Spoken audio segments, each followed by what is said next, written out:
Hello guys, welcome to my channel. बहुत बहुत स्वागत है आपका। आज हम रीडिंग कर रहे हैं who keeps evil eye on you. किसकी इविल आई है आपके ऊपर। कलेक्टिव टाइमलेस रीडिंग है, प्लीज़ देखते हैं। जो भी रेजोनेट करे उतना लीजिए। इंट्यूटिवली आपको लगे कि हाँ ये मैसेज मेरे लिए हो सकते हैं वही लीजिए, बाकी आप छोड़ सकते हैं। Divine ancestor master spirit guide, please आज की रीडिंग में हमको ये जानना है कि क्या कोई इविल आई रख रहा है मेरे व्यूअर्स के ऊपर। ठीक है, divine ancestor master spirit guide, मेरी प्रार्थना है कि आज के रीडिंग में मैसेजेस निकालने के लिए मुझे हेल्प कीजिए।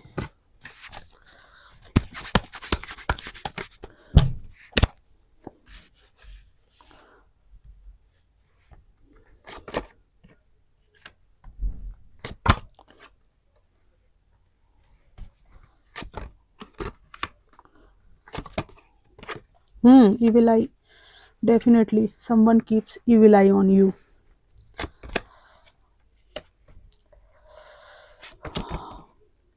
संभावना है कि ये एक महिला है। ठीक है, बॉटम ऑफ द डेक का कार्ड है knight of swords. Who keeps evil eye. सबसे पहला कार्ड आया है थर्ड पार्टी सिचुएशन का। यहाँ पर ये इविल आई एक थर्ड पार्टी द्वारा आपके ऊपर रखी जा रही है, क्योंकि आपके पर्सन आपकी तरफ अट्रैक्ट होके बहुत कुछ ऐसा कर रहे हैं, आपको स्टॉक कर रहे हैं, नशे में आपकी बात कर रहे हैं।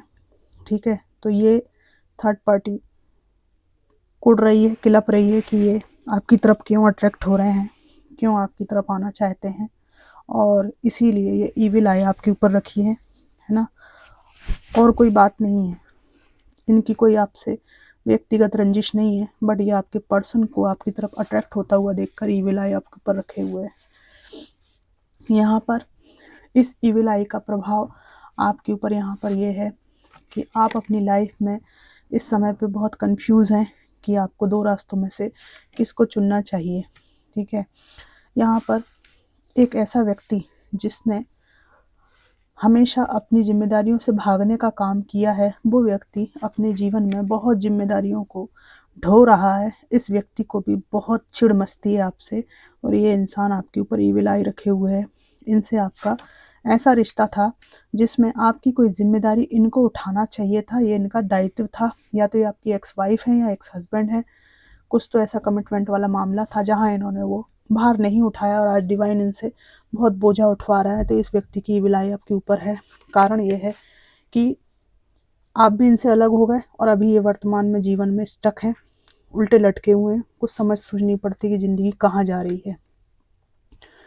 यहाँ पर आपने अपने परिवार में कोई स्थान, कोई पैतृक जगह छोड़ी है। वहाँ पर लोगों से काफ़ी विवाद थे आपके, और वहाँ पर इवन जान जाने की भी स्थिति हो गई थी, है ना। किसी फीमेल के द्वारा ये विध्वंस मचाया गया था, और वहाँ से आप अगर मेल हैं तो अपने भी बच्चों को लेकर आप वहाँ से निकले हैं। फीमेल हैं तो भी आप अपने हस्बैंड और ये सब निजी जो एकल परिवार के लोग होते हैं उनको लेकर आप वहाँ से निकली हैं। ये आपकी कोई घर की बड़ी महिला है ना। और ये बहुत इमोशनलेस महिला है। ठीक है, बहुत ही इंट्यूटिवली चालाक, बातों को छुपाने वाली। और ये देखिए, ये चंद्रमा इमोशंस को बताता है, और ये चंद्रमा को पैरों के नीचे दबाई हुई है। मतलब इनका अपने इमोशंस पे पूरा कंट्रोल है, और बहुत ही ज़्यादा बुद्धिमान महिला, इवन शातिरपन की हद तक ये बुद्धिमान है। और इनकी आपके ऊपर इविल आई यहाँ पर है। यहाँ पर एक ऐसा व्यक्ति भी आया है यहाँ पर जिसको ऐसा लगता है कि आपको एक पड़ाव पर ये चंगुल में फंसाते फंसाते असफल हो गया है।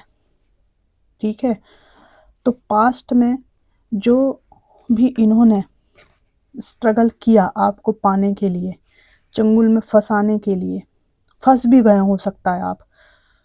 वो जो स्ट्रगल के इन्होंने मेहनत करी, वो फल पूरी तरह नहीं उग पाए। देख रहे हैं ये डंडे जो वॉन्ट्स दिख रहे हैं, इसमें ये पत्तियां उगी हैं, पर ये वृक्ष नहीं बन पाए। इस बात की खुन्नस इस व्यक्ति को है कि वृक्ष बनने के पहले ही, है ना, कि इन्होंने आपको चंगुल में फंसाया और इसका इनको अच्छा परिणाम मिलता, है ना, अपने हिसाब से आपको चलाते, उसके पहले ही आप निकल लिए इनकी लाइफ से, है ना। ये भी आपके एक्स की एनर्जी हो सकती है, और कोई ऐसा व्यक्ति जो आपको अपने कब्जे में रखना चाहता था। इवन ये टॉक्सिक कोई रिलेटिव भी हो सकते हैं। अच्छा, एक बात और है, किसी का एक्सीडेंट हुआ था भीषण घर पे, या कोई तो है आपका दोस्त या कोई एक्स, एक्सीडेंट हुआ था और आपने बड़ी सेवा की थी इनकी, बहुत ही बेकार नेचर रहा है इनका, पर आपने बहुत जी जान से इनकी सेवा की थी। सेवा करने के बाद, सारे मेवा खाने के बाद, ये व्यक्ति फिर अपना लट्ठ उठा के खड़ा हो गया मारने। फीमेल थी तो वही टॉक्सिक बिहेवियर वो सब शुरू हो गया, सेवा इनने सब ले ली आपसे। उसके बाद इनके नेचर में कोई सुधार नहीं हुआ। जब ये बुरी स्थिति में थे तब ऐसे बदल गए थे कि जैसे बिल्कुल ही सुधर गए हों, लेकिन वो बाजार में गुड्डा आता है ना, उसको ढिशुम करो तो वो लेट जाता है, फिर वापस वहीं खड़ा हो जाता है, ठीक है ना। इस टाइप का इनका नेचर निकला। भुगतते भुगतते आप परेशान हो गए और आप यहाँ से निकले हैं। इस व्यक्ति को इस बात की दिक्कत है कि इनसे अलग होने के बाद आप अपनी लाइफ में बहुत ग्रो किया है, बहुत बैलेंस बनाया है और जीवन में सफलताएं आपने पाई हैं, ठीक है। यहाँ पर आपके प्रति ये जितने भी लोग हैं उनके ईविल आई रखने का कारण यहाँ पर ये है कि आप जो इनोसेंट थे पहले वैसे नहीं रहे, है ना। यहाँ पर ये नाइट ऑफ सोर्ड्स है। आपकी ज़िंदगी इस रफ्तार से आगे आप बढ़ा रहे हैं, रफ्तार से आप ग्रो कर रहे हैं कि जिस तरह से आप पहले इनसे डोमिनेट होते थे, इनके चंगुल में फंस गए थे, ठीक है ना।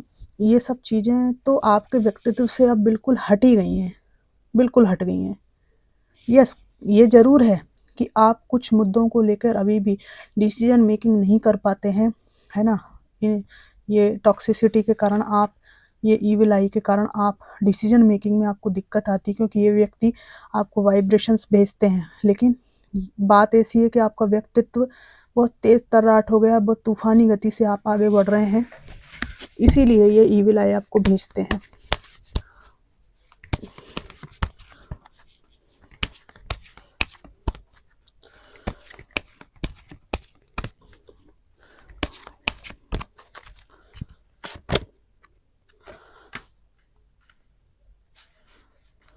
जो लोग आपके जीवन में ये ईविल आई भेज रहे हैं उनको आपकी स्टेबिलिटी से बहुत दिक्कत है कि आपके जीवन में स्थायित्व क्यों है, बिल्कुल नहीं होना चाहिए था, ठीक है। यहाँ पर आपको इन्होंने लव ऑफर दिया था, है ना, आपकी ज़िंदगी में वापस आने के प्रयास किए थे, पर आप इनको आने नहीं दे रहे हैं। ये आपके कोई एक्स भी हैं, एक तो थर्ड पार्टी हैं, ऊपर से कुछ लोगों के यहाँ पर एक्स हैं। ये चाहते हैं कि पहले जैसे आप इनके साथ में घुलते मिलते रहें, और कुछ मामलों में तो ऐसा है कि इनको कभी नहीं सुधरना है, लेकिन ये कभी नहीं छोड़ना चाहते आपको, क्योंकि अगर आप इनसे इमोशनली अटैच रहेंगे तो जैसे आपने पुराने दुखों के टाइम में, बीमारी के टाइम में, एक्सीडेंट के टाइम पे इनकी सेवा करी है, ये आपको उस ज़रूरत के टाइम पे बुला सकेंगे। आप समझ रहे हैं ना, समझ जाइए आप बस क्या है इनका इंटेंशन। तो आपके ऊपर इस ईविल आई का कितना असर है ये हम देखेंगे दूसरे डेक से। Divine ancestor master spirit guide, ये जो ईविल आई रखी जा रही है इसका कितना असर है। कंफ्यूज तो हैं मेरे व्यूअर्स, ये आपने बताया, और आगे मुझको थोड़ा सा बताने की कृपा करें। Thank you.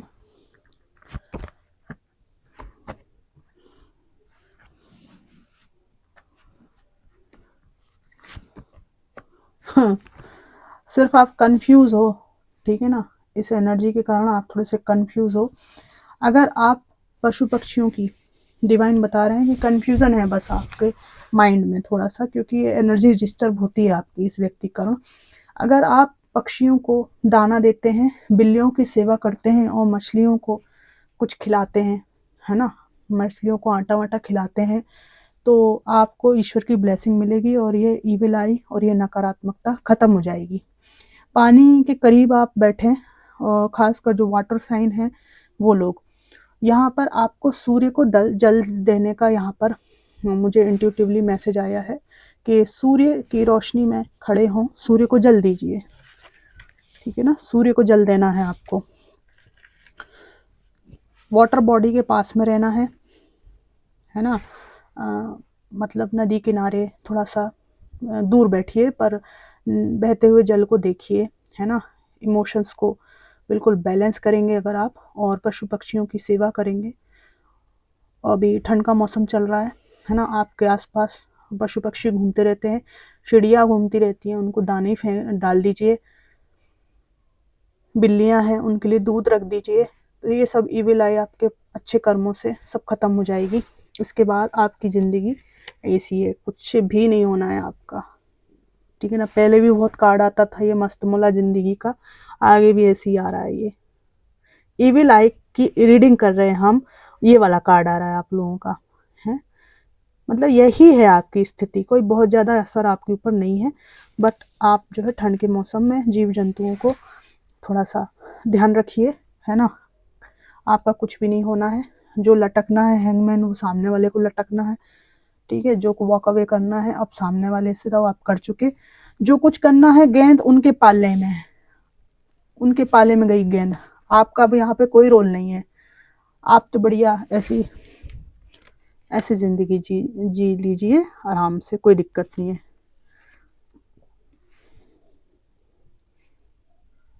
तो ये थी कलेक्टिव रीडिंग कि कौन इविल आई रख रहा है आपके ऊपर, इंटेंशन क्या है। तो इंटेंशंस जो है स्वार्थ से भरे हुए हैं, ठीक है ना, और आप किसी की स्वार्थ पूर्ति का साधन नहीं है। Always remember that. तो फ्रेंड्स, कैसी लगी कमेंट बॉक्स में पक्का बताइएगा। Thanks for watching.